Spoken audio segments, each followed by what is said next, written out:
of Isaiah.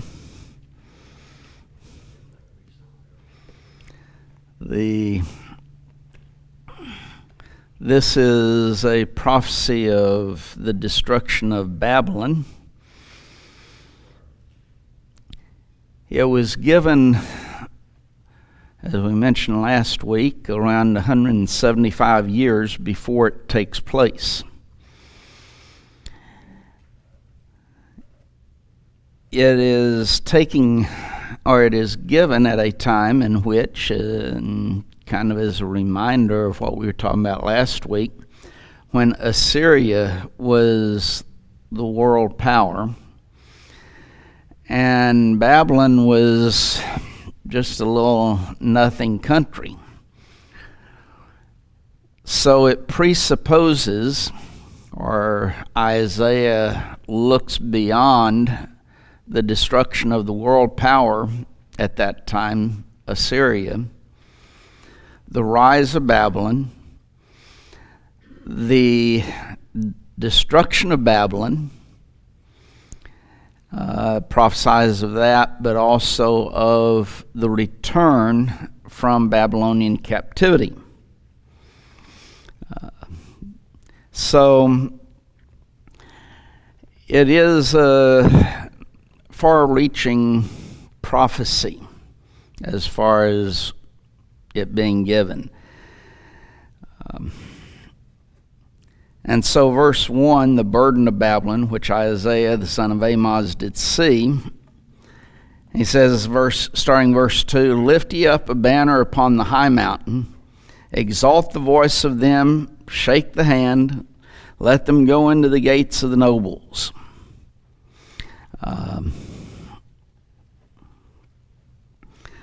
A banner is the same thing as an ensign that we read about in chapter 5 and verse 26, where it says, and he will lift up an ensign to the nations from far, and will hiss unto them from the end of the earth, and behold, they shall come with speed swiftly. So it's the same thing. Also, we see that being used in chapter 11 in verse 10, that there shall be, or in that day there shall be a root of Jesse, which shall stand for an ensign of the people. To it shall the Gentiles seek, and his rest shall be glorious. And so this ensign, this banner, is to set up an army. That's the purpose of it here. It would be upon the high mountain. In other words, it would be able to be seen a long ways off. If you look at the mountains, you can see the mountains a long ways. Well, this is at the top of the mountain, so it's going to be able to be seen a long ways off. He encourages them to exalt the voice unto them, shake the hand. The exalting or the lifting up is of the voice unto the Medes. Look at verse 17. When you skip down there, where he says, behold, I will stir up the Medes against them, which shall not regard silver, and as for gold, they shall not delight in it. Well, he's going to stir up the Medes. So here in verse 2, we see the background of that when he is saying, exalt the voice unto them.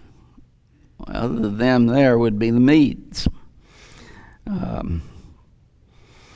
The shaking of the hand would be in preparation to direct the nations to march against Babylon.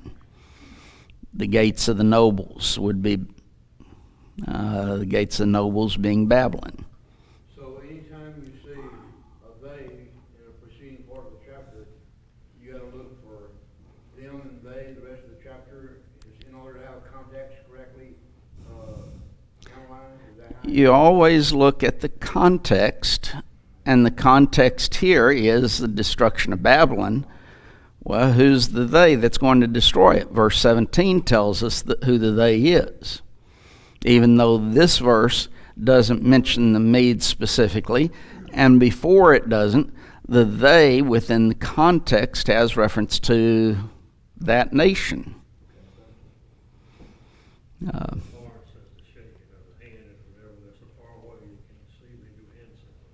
Okay, they do hand signals, yeah. The hand signals to direct them, okay, time to attack. Go against the gates of the city, or the nobles. So there's in that sense, the signaling of the nation or the army to go up against, in battle against Babylon.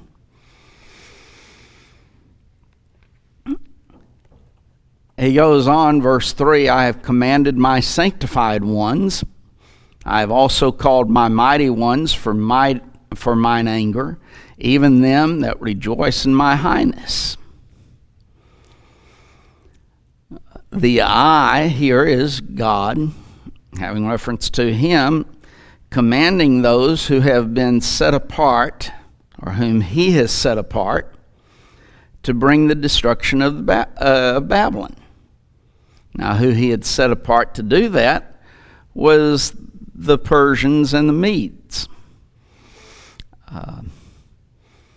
And Dale, to your question a little bit more, I, having reference to God, the they in verse 2 would not have reference to God then. It has to be referencing those that God has directed, his sanctified ones. And the sanctified ones again here, the idea of God setting them apart to destroy Babylon.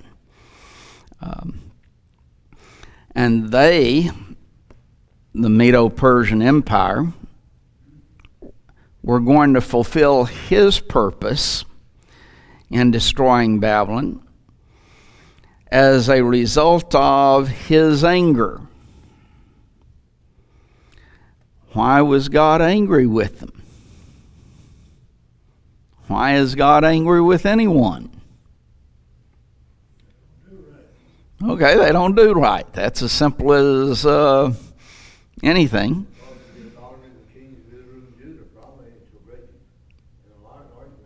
No, it doesn't have anything to do with Israel and Judah.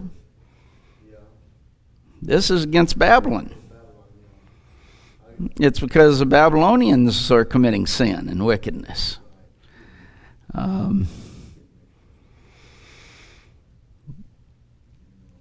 And we won't go into, because we've done this before in Isaiah and other times, talking about the fact that God does get angry. There's nothing wrong with anger itself. Paul writes, be ye angry. Well, okay, I was going to finish it in a minute, but that is the aspect. You go ahead and allow that emotion within you. There's nothing wrong with it, but then he qualifies it, do not sin, or sin not. Yes, there were the Pharisees and others that Jesus looked on them with anger. So here, God's anger. Here that's directed toward Babylon and the rulers of Babylon. What was the king doing at the time in which the Medo-Persian Empire took over the city of Babylon? He had his knees shaking off together because he had seen that writing on the wall and stuff. He was drinking out of the sanctified cup from the temple. Partying. They were having a drunken feast. And in that drunken feast, as Bill said, they were using the cups and the utensils that were that were out of the temple in Jerusalem that they had brought to Babylon. And on that night, he saw the handwriting on the wall, which said, "Thou art weighed in the balances and found wanting." And that, of course, nobody could read it, but finally they got Daniel there, and he was able to read it for them, and that they were going to be turned over to the Medes and the Persians. Military tactic, send out spies and they say they're partying and getting drunk. That's a good time to attack, isn't it? Of course, it was a drunken feast, but how did y'all know how they accomplished it? The destroying the city. Were the cups of the people of Israel and Judah, or one was there, I forget. No. They came through like a water cistern or tunnel underneath the water. Okay, they came through the water ductwork into the city, opened the gates of the city, and they basically just walked in and took over. What they do, But I forgot, what they do, dig a tunnel? the water ductwork, how the water came into the city, they used that system of canals in which they could walk in. And the water, you had a stream or a canal going into the city, and they came in through that. Misdirect the stream and cause damage? No, they didn't need to. I forgot what happened. They just came into the city that way. They opened the gates and walked into the city. And bigger information, like spies or something other? You don't know that inside knowledge? No, I wasn't there. I know you did. What was the story? I read it years ago, but I forgot about what it was. Well, I've told you all that I know. All you know.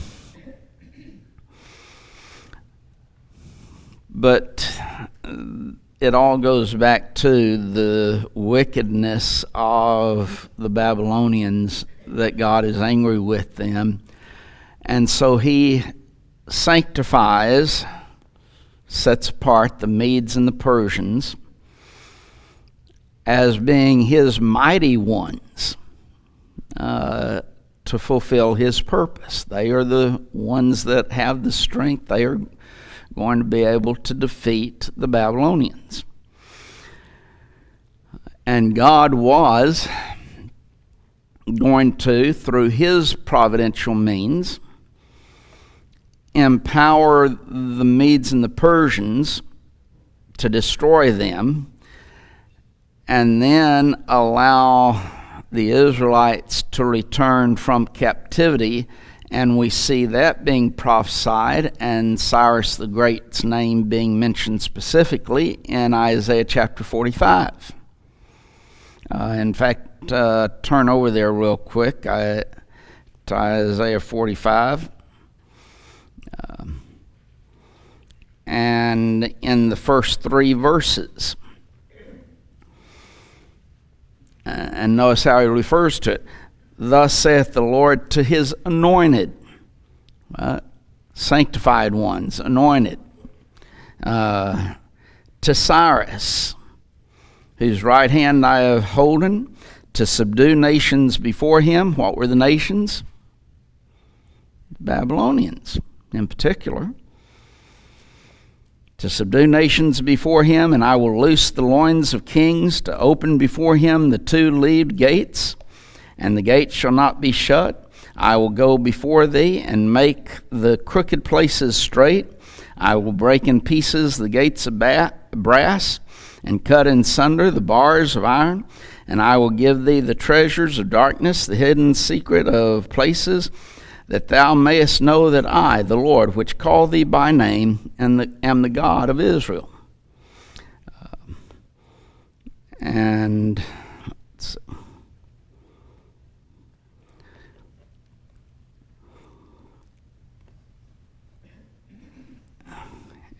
And we'll go on verse 4. For Jacob my servant's sake, for Israel mine elect, I have even called thee by thy name.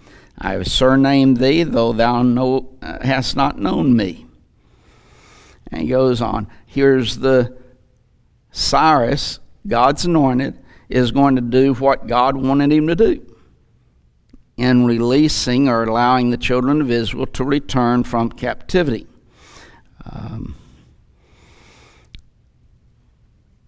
That is an unusual situation. A king, when he overtook a nation, would, as we see with Israel and Judah, transplant the people away from their land to other lands and transpose people from those lands into the new land. That way it destroys their national identity, destroys any rebellion that might come up. You don't want them banding together, so you keep it that way. You don't allow them to return. But now then, Cyrus, there's prophecy, is going to allow the children of Israel to return. So that's why it's such an unusual situation. And for Isaiah to prophesy of it so early, it appears, in reading what Isaiah writes and what Daniel writes, that this prophecy of Isaiah is actually read to Cyrus.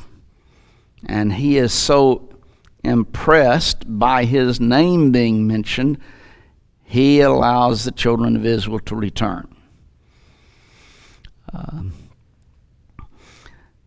But the Medo-Persian Empire, thus, is God's mighty hand to fulfill his anger. The Medes, them that rejoiced in my highness, rejoiced possibly as the spirit characteristic of the soldiers going to battle. Even though they did not realize it was God's highness, they were, in doing what they did, unconsciously glorifying God who had prophesied all this. And thus, in that sense, glorifying him.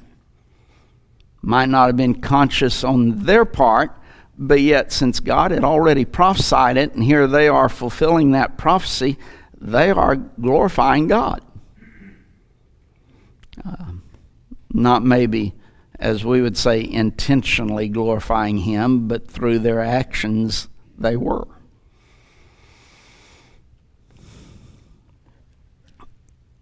Then in verse 4,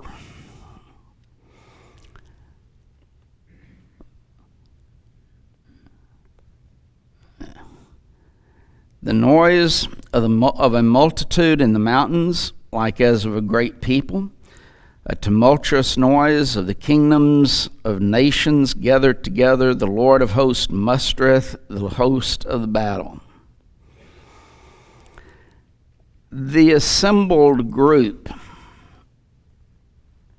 that was called by God was a great number of people numerically, including kingdoms. You see the noise of kingdoms, plural, of nations. Well, those kingdoms certainly include the combination of the Medes and the Persians, those two nations banding together. But there were also other nations that would have been involved in it as well. They are separated by a mountain range, but they were able to, in spite of that, hear the noise from the multitude. And especially if they are up on the mountain, you can hear a voice a lot farther from, if you're up on a mountain, than if you are let's say in a lower place and there's mountains and you try and yell up, you're not going to get very far as the voice. But if you're up high, the voice can carry. Well, so here's that aspect, the tumultuous noise of the kingdoms of nations that were gathered together. It's God, though, who's calling this multitude to battle against Babylon.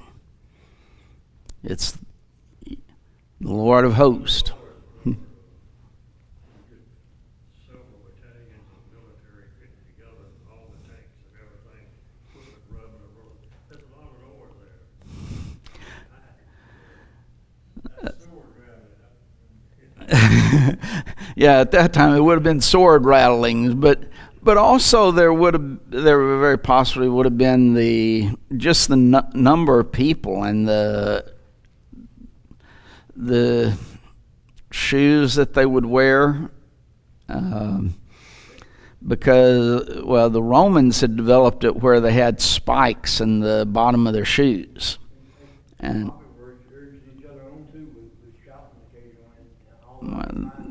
there might have been that as well, but there's also the chariots. There's a lot of things that are going to cause noise, even though I don't think they had tanks back then. You could probably research that for us and find out, though. No, they didn't have those type of things, but certainly they did have the equipment that they would carry, the swords, the shields, the chariots, the horses. They certainly didn't have shocks on the chariots, so you could hear them coming. You're positive about that? You've no shocks on the chariots. I wonder if they ever shot any of their fireballs at a target to intimidate by terror, the fact that they were coming, to use it for that purpose, so they would strike fear into the enemy, people they were approaching. I wonder if they did that kind of stuff. I never read about it, but I speculate, wondering about it. I would wonder why would they do that. I don't know. I'm just speculating. Why would they do it, though? I cannot think of any reason that they would do that, to strike fear. Well, the size of the army is going to do that. It's going to be the size of the army that's coming that's going to strike fear, or the very knowledge of who it is. For example, give an illustration, Rahab. She says that the people of Jericho were afraid. Why? Because we've heard what you've done. We've heard what God has done for you. And we know that He's given you this city. And thus the people were afraid. So it's a lot of times word of mouth, size of the army. They wouldn't need to do something like that. They had heard all he had done. They actually feared their army based on where he was. That's why he was sent as a decoy before he. Okay, with Patton, and it worked, him being a decoy, because they did. When you're in battles like that, you know who you're fighting. And you know their tactics. You study those things. Warriors do that. And thus they know.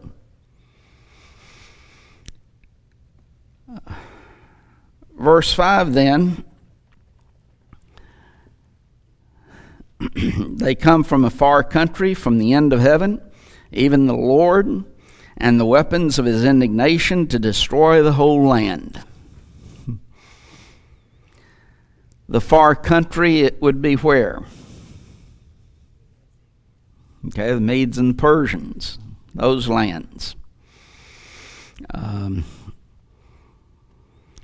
And even though it bordered Babylon, it extended far to the north and to the east. Persia was about 350 miles from Babylon. Now, if we were driving that in a car, about how long is that going to take us to get there? 7 hours, give or take some. That's going to be about right. So it's even 350 miles for us today. Depends on who's driving. That may be true to a certain extent. Why'd she look at you? Some people do drive faster than others. Won't mention any names. But it's still a good trip for us today. That's the point. Even in our vehicles.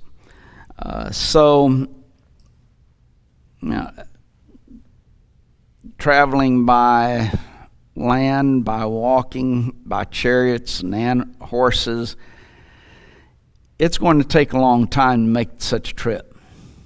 It is thus a far country, 350 miles. The weapons of his indignation,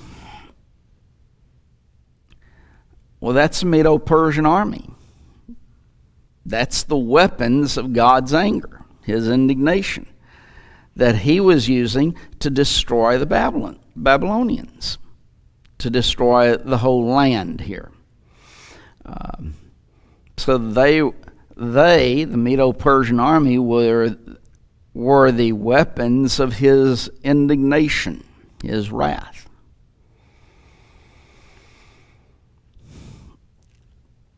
In verse 6, thus, he says, "To howl ye, for the day of the Lord is at hand. It shall come as a destruction from the Almighty." The howl ye is referencing to whom? The Babylonians. They were the ones who were going to be howling or wail. It's an expression of misery because of this destruction from God. We come to this phrase, though, for the day of the Lord. It is a common phrase in the Old Testament. It's also found not as frequently, I think, in the New Testament, but it is found in the New Testament as well. It indicates primarily a day of judgment, normally punishment from God because of the sins of a people. Sometimes it also includes the aspect of vindication on the part of the righteous. Thus, it is in that sense, the day of the Lord's coming to punish the wicked, but to save the righteous. That's what we would see in the New Testament as well in relationship to the day of judgment.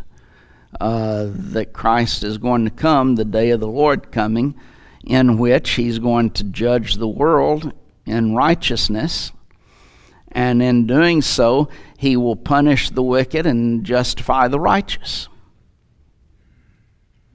Those who are wicked, those who are not righteous, eternal punishment in hell.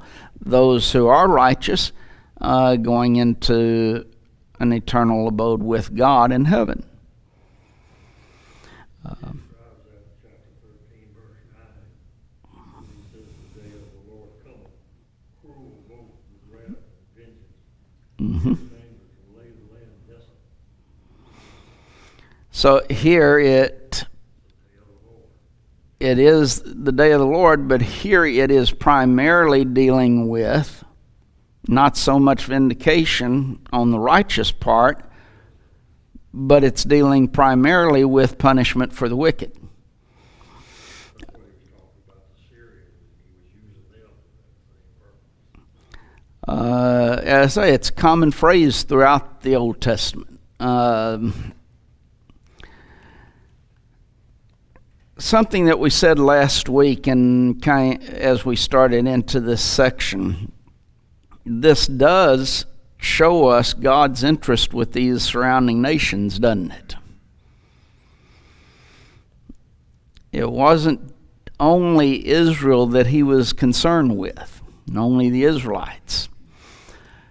If the day of the Lord, if the day of the Lord is a day of vengeance against these nations, by what right does God have to punish the nations?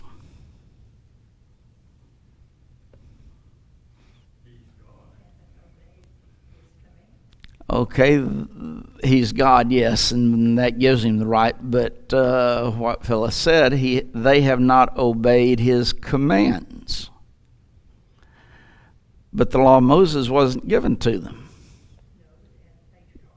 They had the patriarchal law, that law that began at creation and continued for the whole world till the time of the Mosaic law being given to Israel, but it continued for the Gentile nations until Christ and the cross. And the application of it continued on to Cornelius in Acts 10th chapter. For the Jews, though, they were in the Mosaic law, and it was taken away at the cross as well, but the application of that did not take place till Pentecost of Acts 2. So, That's basically what Paul was saying in Romans 1 to the Gentiles. You had evidence. you had evidence that God exists. The invisible things of him from the creation of the world are clearly seen. So they had evidence of God. They did not obey God, and thus the wrath of God came upon the children of disobedience. That's verse 18 of Romans 1. So yes, in relationship to the Gentile nations, they had God's revelation, not in a written form, but they had God's revelation. They did not obey it. And thus, well, some of them did, yes. Nineveh repented at the preaching of Jonah. Henry? In relation to that, the proselytes that were mentioned all through the Old Testament, quite a bit. And personally, I can't see any law other than God's law through the Jews. And could it be that the Gentiles saw the law through the Jews, and if they wanted to obey God's law, they could proselyte? I know you might have heard this. Okay. Sin is a transgression of the law. If they were not under God's law, then they did not sin. But they did sin because God's punishing them. Therefore, they had to be under some law. Well, they could live under Moses' law But the law of Moses was not given to them. That's the point. Yes, they could become a proselyte in which they made a choice to become an Israelite and to live as the Israelites, to be a part of the Israelite nation. But they were God's people. Everybody else about them was heathens. Really, they were, but they still had God's law. and God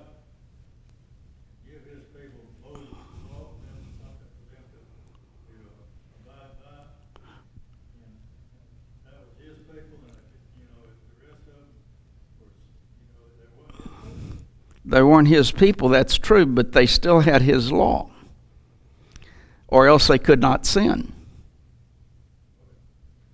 That's the problem. You got either, if they did not have his law, and it was not the law of Moses, because that was for the Jews. So all of the other people, if they did not have a law from God, then they could not sin. Because sin is a transgression of the law. And when there is no law, there is no transgression.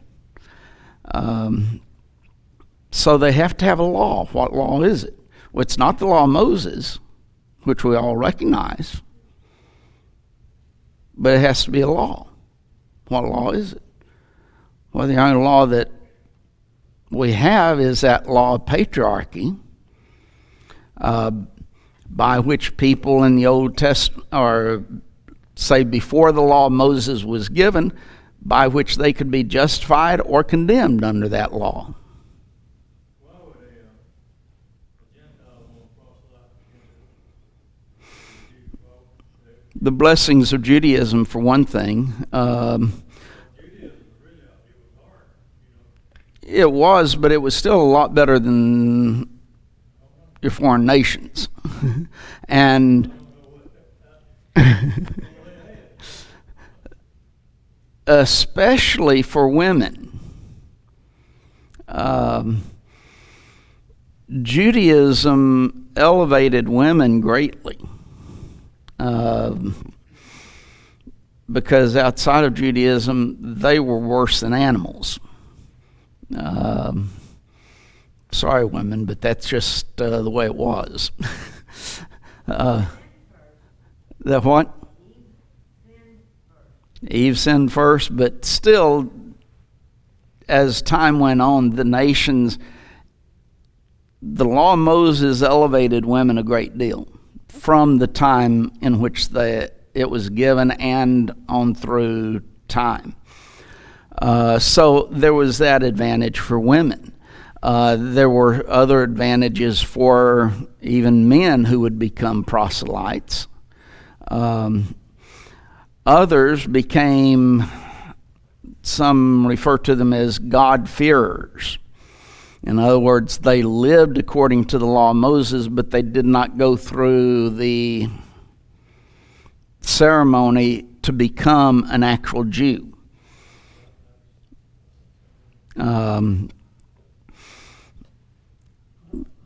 example would be like Rahab.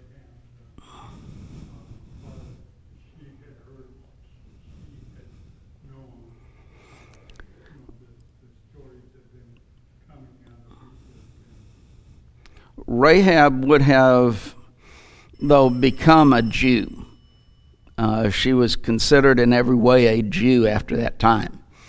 That would be the advantage of becoming a proselyte. You were considered a Jew or an Israelite at that point in time, with all of the benefits of being an Israelite.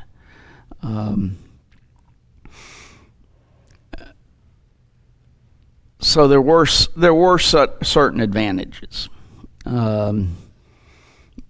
Maybe not as many as we might think, maybe more than what we might think. But there were certain advantages.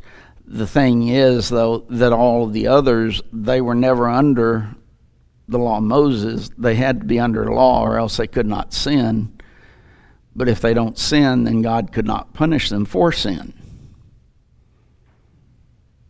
Somewhere where they said part of the process was being baptized. Yes. That's why they was amazed that John baptized the Jews. That would be accurate. For the men, there was baptism and circumcision. For women, there was baptism. In the process of becoming a Christian, in the process of becoming a proselyte. Little slip of the tongue there, but those were the two essential elements that they had in becoming a proselyte. And so you're right. When John comes along and he's baptizing those are Jews, it was a So highly unusual situation. So before John the Baptist came on the scene and started doing his work publicly, they had accompanying circumcision, baptism was practiced before John the Baptist. Yes. I think I heard that before. Baptism was not something that was I hadn't heard of it. developed with John the Baptist. It was something that was already a common practice in becoming a proselyte. And it was full immersion. The Jews, they didn't baptize, did they? Well, the Jews would baptize one who was proselyting to the Jewish religion. Yes. But what was baptism supposed to indicate? Initiation into religious attitude? What was their general, teaching that you're doing this for? It wasn't resurrection at that point. Romans 6, verse 5 hadn't occurred yet. So what was It was to become a proselyte. That was the process of becoming a proselyte, along with circumcision. Circumcision later on to be baptized. The two elements were necessary to become a proselyte. I don't know. You can go and study that yourself. There's a lot of discussions about those type of things, but those were the two elements in becoming a Jew from a Gentile becoming a Jew. Would they consider that being born again? You born now. Possibly, maybe that's why, and I'm saying possibly from the standpoint, could it be? Yes. Could you might even be able to see Jesus' statement to Nicodemus, you must be born again.